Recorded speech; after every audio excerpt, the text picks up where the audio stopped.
So as usual, a very short intro. So I met Jeff and Jennifer Buxton a couple of months ago in Podgorica. And when we spoke at the coffee, I didn't even know what they were doing. But during the conversation, the opposite sides of the same thing they're doing was an inspiration actually for this presentation. It's not about the Beauty and the Beast, but it's actually are in a way. Let them present you everything about both of them and the story. Jennifer? Hi. And Jeff. Thank you. So Beauty and the Beast, content marketing, and let me grab this for you, and SEO. So the question is for you to figure out which one is the beauty and which one is the beast. Oh, thank you. Anyways. Okay, I'm Real Posh Mom. This is my persona. I've been doing this for 8 years. I am a blogger. I started out kind of accidentally, and I have worked in front of the TV and behind the TV. I have covered the Super Bowl, and I've also even met in Dallas, that's where I'm from, Texas, met J.R. Ewing before he passed away. Anyways, I also then created a Social Bee, which was a digital strategy business from what I learned, from lessons learned, and now I'm here in Montenegro working as the editor for Meanderbook, which is a travel site, talking about the beauty of the Balkans, as y'all know, and then I'm also the content director for a startup company called Paradigma. But the story is not about Real Posh Mom. Okay, so I'm Jeff, and I'm a geek. I'm one of those irritating engineers, one of those nerds that gets brought in to solve people's problems. I started very early as a geek. The very first movie I saw when I was 6 years old in the theaters, Star Wars. Yes. And the very next thing I asked for next Christmas was a TIE fighter. My mom almost bought me a typewriter, so I almost became a journalist. But I developed a life of geekhood. I was that guy in the garage that was taking apart the radio to see how it worked. When I had a video game, one of those handheld ones that broke, I got my dad's soldering iron and I figured out how to put it back together. So naturally, I pursued a degree in engineering so that I could make more stuff. And the stuff I ended up making was the kind of computers that go into airplanes and helicopters. We call them embedded systems. But I did a long stint in internet technology, so I've developed, tested, engineered. And I even got to ride a speeder bike once from Return of the Jedi. So I am a geek, and I need a better logo. But the story's not about me either. Okay, I do have a story to tell about how the beauty met the beast. It started when a girl was 20-something, leaving America, and took a long flight over to an unknown place called the Balkans. Hold on a second. You might want to explain what that is so people can actually search for it and find what you're talking about. Not everybody knows what the Balkans is, so. Okay. A girl who took a flight over, and she landed in Macedonia, Serbia. Hold on, Macedonia, where's that? I don't think people are going to find that. Maybe you could explain something about where that is. In Eastern Europe, she took a flight over to Eastern Europe where she was going to go help out during a time in the 1999, there was a war going on. Whoa! You said war. Let's say crisis. Something like that. Okay. It's a better term to search for. You know what I'm saying? Okay. So there was a crisis going on in Kosovo, and I was there to help out and give humanitarian work with NATO and with the local NGOs there in the government. And when I got there, I landed and I got to a bus stop and I met a guy. Stunningly handsome guy. Okay, a stunning, handsome guy. And we worked there for a week, helping out, distributing food to people that were displaced. You know what'll bring a lot of searches to your article? If you mention Kim Kardashian. They search for her a lot. She's trending, okay? Okay. And this girl, she was not like Kim Kardashian. She actually did something for the world. She provided some insight, and she actually helped the people and really cared about the people. So she worked there for about 10 days, and then on the last day, after hard work, what do? You go and hike. I mean, look at these mountains. So they went hiking on the Mount Vodno. Vodno. No one's going to know what that is. You're going to have to explain what that is. People search for it. They'll find it. That's it. Right keywords. You need right keywords. Okay. A mountain in Skopje, they climbed up, and on the top of the mountain, that's where Beauty met the Beast, and they fell in love. So today, that is our story. And we're going to talk about content marketing and SEO. But first thing, we've heard yesterday and then today, Stelly talked about content marketing. That is the only marketing plan he's got for his startup company. We saw examples of content marketing through Ramon's example with Domino's. And I want to first define what content marketing is. Content marketing is any material or media that you put out there that you to attract customers, but also retain customers. Content marketing the term came around 5 years ago. It's the retention that is the most important thing in your marketing plan, because you can bring people in through ads and they can remember you, but it's a retention is what matters.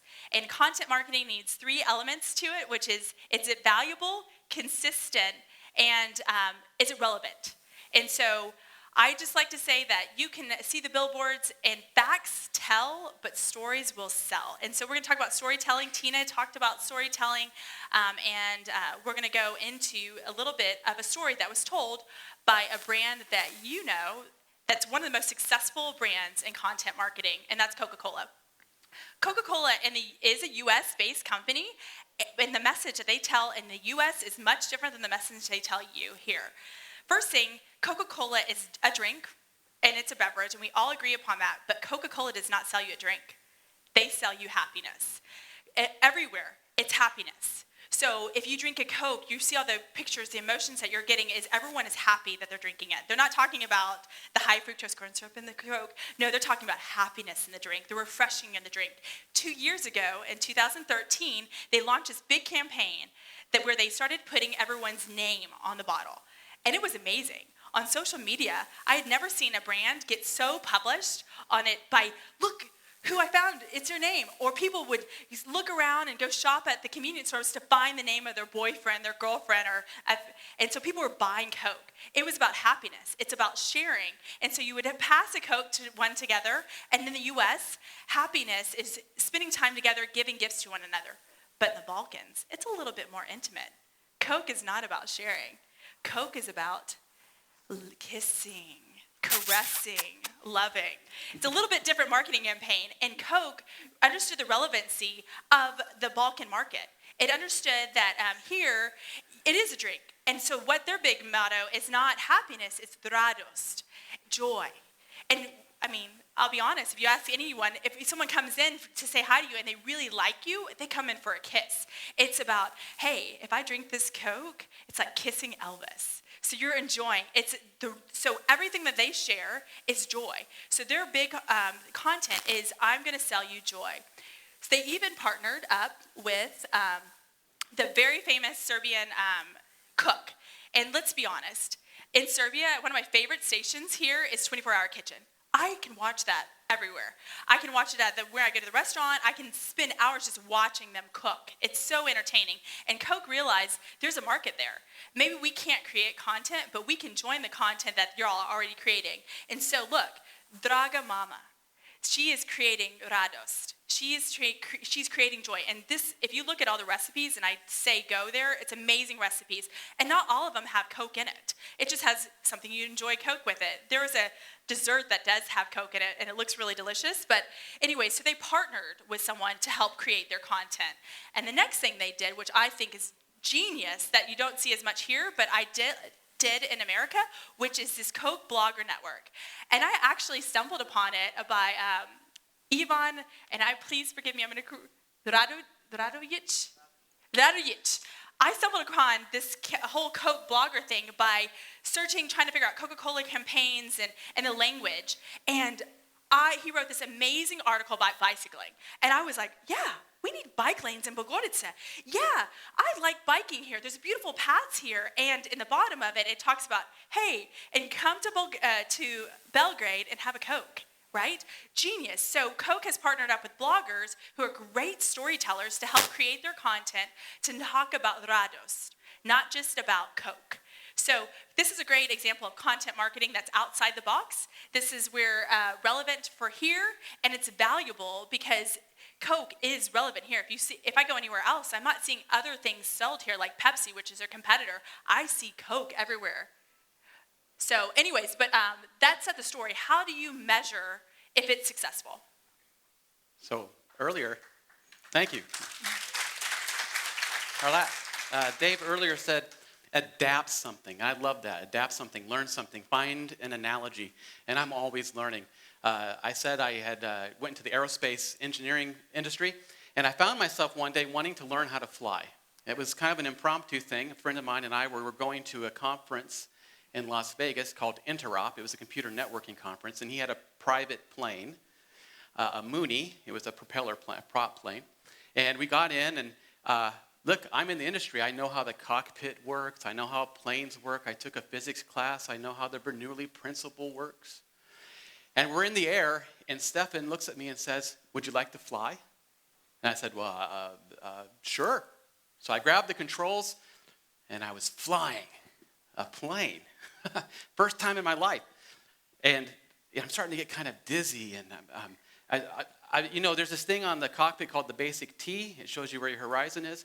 And I was trying to keep that needle right on the horizon, trying to keep the plane level, but it was really hard to do. And he says, and then Stefan grabs a stick back from me and says, "If you don't stop that, we're both going to get sick." He says, "You're making a very, very easy mistake to make. All beginner pilots make it. You're flying to the instruments. That's not what flying is about. The instruments are there as a tool to tell you how you're doing. You look at them every now and then, but you fly to the horizon." Search engine optimization is like that. It's a tool. You don't serve the tool serves you. You check it every now and then, but flying the plane is telling the story. Now, I'm learning this lesson over and over in my life. I have a lot of things I'm passionate about. One thing I'm really passionate about is reading and studying the Bible. I love to read and study the Bible. It's a thing I love to do. I even take classes on ancient languages and theology to help me understand it better. And one day, I remember the day I was going to teach my very first class, because in addition to being an engineer, I also like to teach. I was going to teach a class on the Bible. So I was studying. I had all my books out. I was looking up words, what they meant. I was really getting deep into this, and I had stacks of books. And then this person I really respect, he was a pastor, like a priest, somebody whose knowledge I really respected. He said, "What are you doing?" I said, "I'm getting ready to teach this." He says, "Well, what are you going to teach them? What is the story you're going to tell them?" And he says, "All this stuff you're doing right here, all these tools that help you look things up, all these technical tools that help you look things up, they don't matter if you don't tell them the story." Listen, we're all a part of a grand story, a meta-narrative, if you will. The human race, from the beginning until now. You have a story in there to tell. And some of you are already telling it. Search engine optimization helps you clear the obstacles so that people who are searching for your story can find it.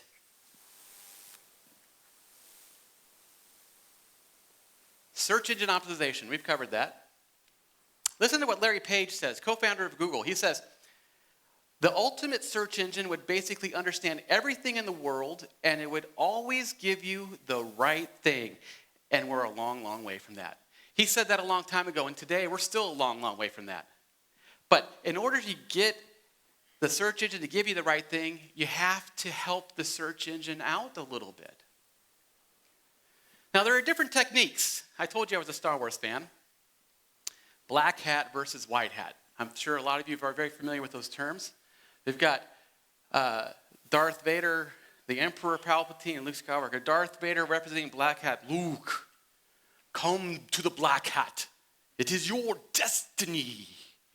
Together we can rule the internet as father and son." And you got the Emperor back here saying, "In a short while, this link farm will be complete and fully operational." And then we've got the good guy, Luke. "Never!" The point is, white hat wins. White hat wins. Listen, Google isn't there as your enemy, it's there as your friend. They're putting things in place to reward you for telling a good story and having a good brand. They want to put you in front of your customers. They want that. Spammy things, one simple trick to lose 20 kilograms in a weekend, that kind of thing. Nobody wants to click on that. You don't want to be associated with that. In fact, if you associate yourself with that, you may find yourself blacklisted by Google and some of the other bigger names out there. Some basics. Some of you already know the basics, some of you don't.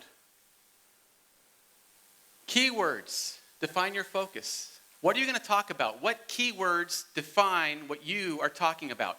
And if you have trouble figuring them out, search for topics that you want to write about on BuzzSumo, an excellent resource for finding out keywords that people are already using and how they're talking about it and how they're sharing it so that you can enter into that conversation, so that you can enter into that traffic and put your site out there. Know your audience. We've talked about that a lot this weekend. Who are you talking to? Who are you targeting? Who are you focusing on? You want to reach the world? You want to solve world hunger? No. Focus in on the people you want to talk to and craft your content for them so they'll grab it and share it.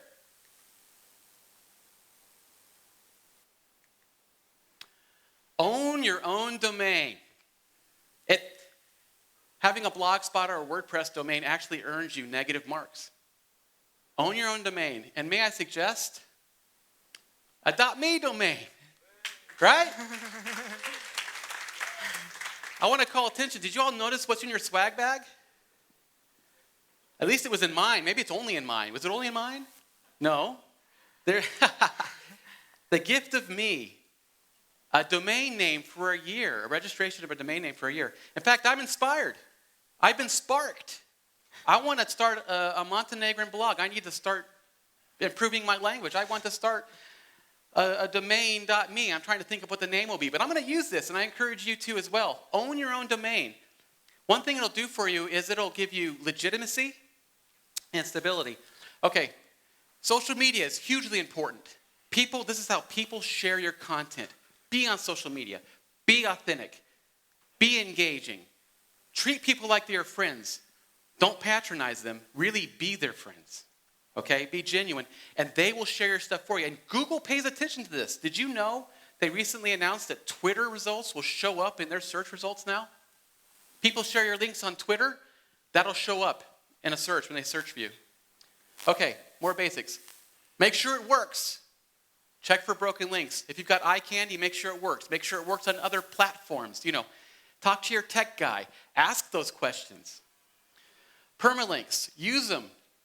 Don't just use the default nonsensical numbers or something.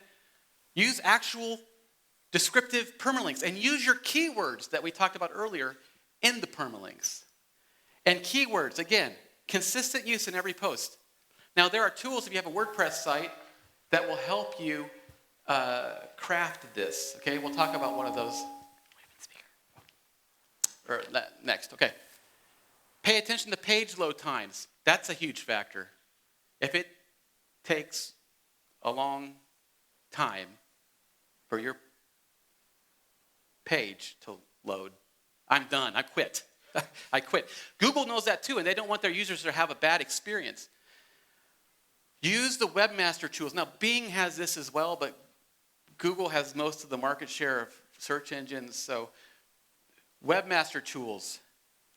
You can submit a sitemap to them, which invites them to crawl your site, and you're telling them exactly what you have and exactly what you want to show up in search results. Instead of them having them find you, you're saying, here I am, and here's how I want myself to look to you. It also validates your ownership of your site.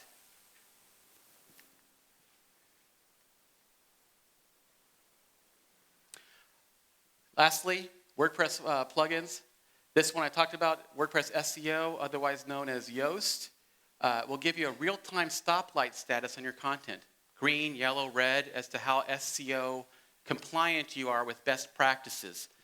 If you just followed that, you would be doing more than most. They do an automatic generation of sitemap for you, which is handy. And then W3 Total Cache will cache your site. It'll store a copy of your site so that's quicker on loading. And that'll improve your user experience, which we talked about earlier.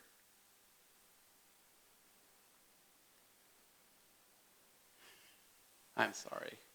There it goes. Okay, And now we that continue we're with through the boring, beauty. The question I want to make sure that you come leaving is knowing how to create content. So there's 5 questions that I'm going to have you ask yourself or your marketing team ask about creating content to make sure that you're creating relevant, consistent, and valuable content online. First, I ask is, what is your story? We've had 2 great sessions about storytelling, but you need to know your story. Everyone has a story. Even if it's the story that was told earlier today that happened in the sauna, that's a story. So tell your story. Know your story. If you don't have a story, make one up. Have someone on your team make it up. Maybe you're not a good story writer. You're the one who's good about raising money and developing stuff. Maybe there's someone on your team that can write a good story. Have them write your story. But everyone has a story. I just told you a story. Coke has a story. And everyone wants to hear your story. Next, how can you connect with the people in their language? The example I told you earlier, Coke was able to communicate obviously from English to Serbian, but they also understood the culture. It's a language, someone like Red Bull knows that their people love video. Come on, if you watch a Red Bull video, don't you just want to jump off a skyscraper off Dubai? Their videos are so powerful and they know their message. They know how to communicate through pictures, know how to communicate language with your audience. So know how they're talking, know if they're on Snapchat, know where they're at, and know their language. Next, you want to do is listen. I always say this. People say, how do I create content? Go online, see what your customers or your potential customers, what they're saying, and see what's going. Are they complaining about a problem? Are they complaining about you? Listen to their story. Solve the problem. Like they said yesterday, you should be solving the problem. So figure out what they're saying and join the conversation, like Jeff has said. Fourth, I like to say is ask the question, how much control do you really think you have on your message? And I'm going to tell you, and they said it yesterday, you have no control what people say. They're going to share it online. What control you do have is how you're going to respond. Like Ramon was saying an example when someone was complaining online, like, oh, I'm hungry, but I can't go to get a pizza out of your range. He said, well, let's figure out how to solve the problem. So with this, try to be involved in the conversation, try to have access and be able to listen to them so that you can have somewhat control. But honestly, you have no control. Just try to be more positive or talk more so that you're higher on the search like Jeff was talking about, all that boring stuff. So, and lastly, I say, and I think Tina really addressed this too, do not sound like you're pushed. I mean, my generation, I'm Gen X, can't say because I think Paul told me I can't call them millennials, is authentic storytelling. I can read through push marketing like nobody's business, but tell a real story. Have someone else tell a real story, but be authentic about what story you have. And then consistently tell that story through social media, on your website, in front of you. Your brand should communicate the whole story. It should be seamless like they did with Coca-Cola. And last thing I'm going to talk about is how to be smart. Ooh, here's some basic good storytelling. There's different things of like, what do they feel? What do they think? Oh my goodness, this graphic's hard to see. What do they believe? And then how are they going to act? Do you want them to buy something? Do you want them to buy that next app that you're developing? Do you want them to fall in love with that video game that you're creating? So this is the 4 different ways you can tell stories. Smart. Be smart about your content. In English and in America, we like acronyms. And so SMART, here we go. Be specific, measurable, achievable, relevant, and timely. All your content should have this. And I especially say timely. A big term that we have going on right now is called real-time marketing. It's being relevant to see what's going on. If there's events going on, if there's a Eurovision going on, you need to have your marketing team listening and watching for anything, if there's funny things that happen. And I love this, to end this, on Coke, speaking of which, they did a really good job on real-time marketing. This was in February that I took this picture. Do y'all remember the Tumblr discussion? What color is that dress? By the way, y'all can figure out what color is my dress. Is it blue or is it gold? You know. So anyways, they're taking relevant. This is Coca-Cola Serbia, the question. And so they, with Marilyn and their whole campaign, relevant to their message, said, hey, this dress, it's red.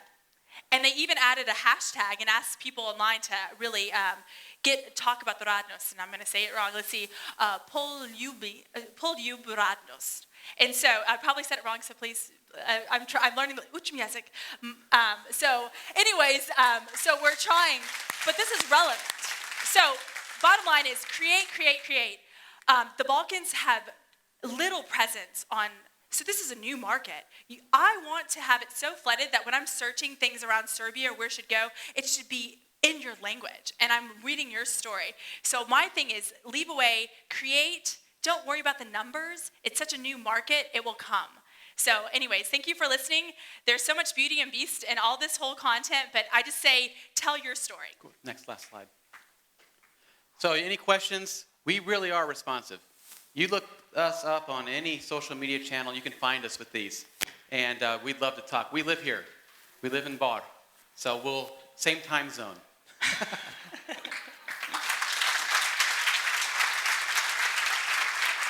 Thank you. That was great. But I still am not sure about is it SEO more important or content marketing? Jeff? Ladies first. Well, honestly, content marketing is more important because that's what lasts the longer. Numbers will go and change. Google changes all the time. But if your content is bad, then no one's going to come. I disagree. Sorry. If you have the best story in the world and you haven't done the work behind SEO, nobody will see it. And that's not true. It's not true. It's just bad stories, bad story. We were talking about it, bad content, bad movies. Yeah, I'm sorry, but numbers don't matter. And I don't know why they worry about numbers. It really doesn't matter. Well, I'll concede that I'd much rather have a bad story with no SEO. Maybe I should just stand in. Yeah, right. That's. I'll concede that maybe I'd much rather see a good story with no SEO than a bad story with all the great SEO. Because when I find that bad story, I don't want it anymore. But it's a sad, sad thing if you've got a great story and somebody hasn't done the SEO work to clear the obstacles to get your story out there. And I would disagree. I would say have a really good social media account. Social media, that's what the tribe is. Like, let's use Seth Godin's saying, tribes. No, I'm just going to tell you, if you build a good social media strategy too, your tribe will be there. If you have a good Snapchat. So anyways, but that's a different talk. We won't talk about social media. I have a big passion about that. How much I've won thousands of dollars on social media and gotten involved I haven't won any money with SEO. Okay, I'm sorry, but you can ask me all those questions right here. Okay. Can I just ask one thing more? Do you have to, as a content marketing manager, do you have to marry an SEO guy? It makes life interesting. How about that? Oh, yeah, it does. Thank you, guys. Thanks. Thank you.